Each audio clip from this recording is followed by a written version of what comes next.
Hi everyone. This is the last topic in the packet that you were given before we went on this break. Hope things are going okay. We just had finished up the binomial distribution, our last video, where we had a set n, we had a probability and then an x, and we used second vars on our calculator. We were going to this menu with the binomials, PDFs, and CDFs. Remember, the PDF was for exactly, and the CDF is for less than, greater than, more than, etc. So today we're going to be in that same menu, second vars, but we're going to get the bottom where it says geometric PDF and CDF, geo instead of binomial. So the difference is we won't be entering our calculator n, p, and x. We're just going to have a p and an x right here from your notes if you're following along from the ones you got earlier. The geometric distribution has four properties, just like the binomial one did, but the difference is number one. There's no fixed n number of trials. So it's instead like until I get what I want, and then I stop. These three are the same as they were for the binomial: independence between trials, success or failure, same probability for each trial. So the examples for a geometric would be, I flip a coin until I get a head and then I stop. I roll a die until I get a 5. I shoot a free throw until I make one. Versus binomial, where I shot 8 free throws or I flip a coin 10 times. There's an end to that. Geometric, it could just varies and I go until I get what I want. The formulas for mean and standard deviation on a geometric are different than the binomial. Remember, the binomial was NP for the mean, and deviation was NP, 1 minus P square root. These are different. The expected, or the mean for a geometric, is 1 over P. I rewrote that for you, but it's 1 divided by P.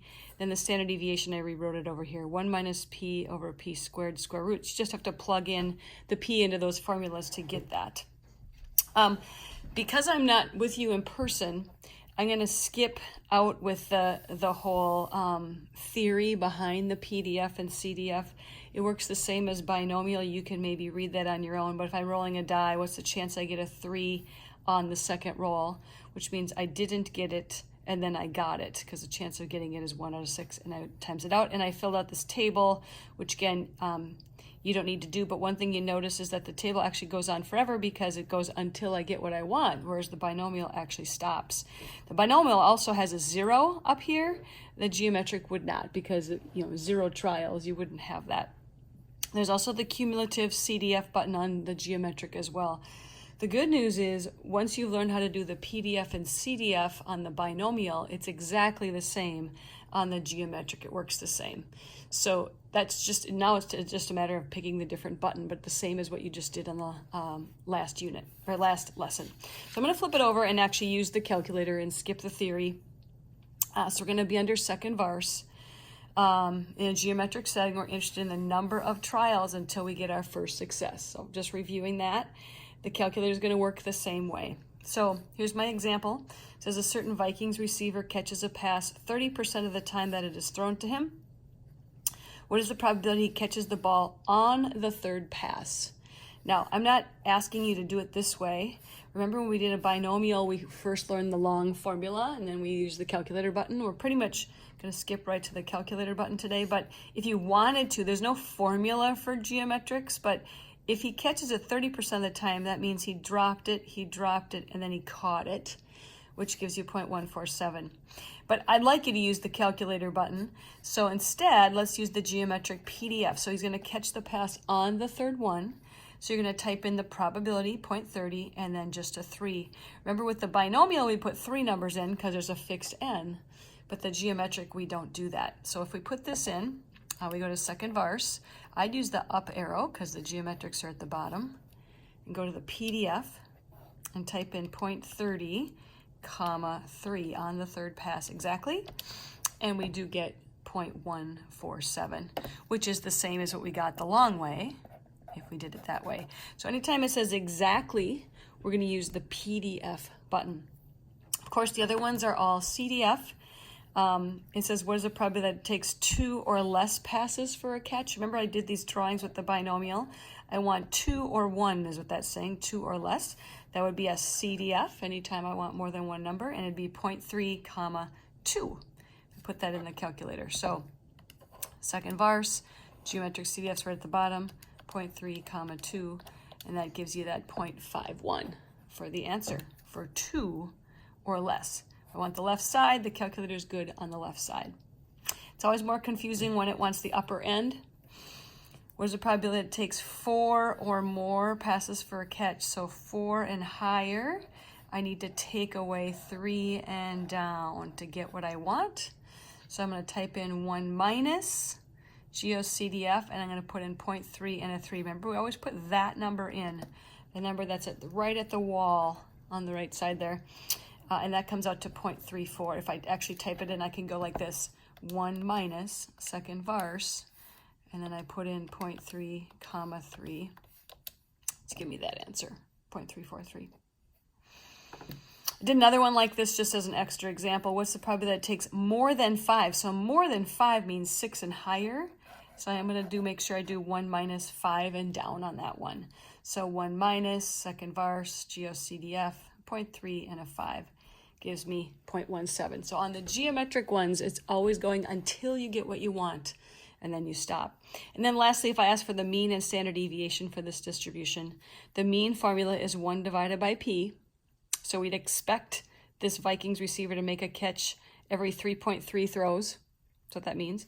And then the formula for the standard deviation was 1 minus P. So I already did that. Sorry if that's confusing. 0.7 divided by 0.30 squared. And then I have to take the square root. In the end, you get this. So this is the standard deviation. This is the mean. And then what I'd like to do is, if you have it in front of you, I know the answer key will be online, and hopefully you'll be able to find those, is I'd like to actually do the first problem from the homework that you were assigned. This is the homework for this week. This is the first one. There's just 4 questions on just geometrics. We're not mixing them up yet, just the geometrics. So I'll maybe just go through that first one, and then you can try the last 3 on your own. It says, when a computerized generator is used to generate random digits, the probability of a 0 showing up is 10%. So there's my P. I always got to find P. We're interested in the following until a 0 shows up. So is it geometric? Yes. It says until, that means it's geometric. What is the probability that a 0 shows up on the 4th digit? Now, the thing about binomials is it usually says exactly, and that's a big hint that it's PDF. On a geometric, it doesn't usually say that. It'll just say on a certain number, like exactly 1, but it doesn't say exactly.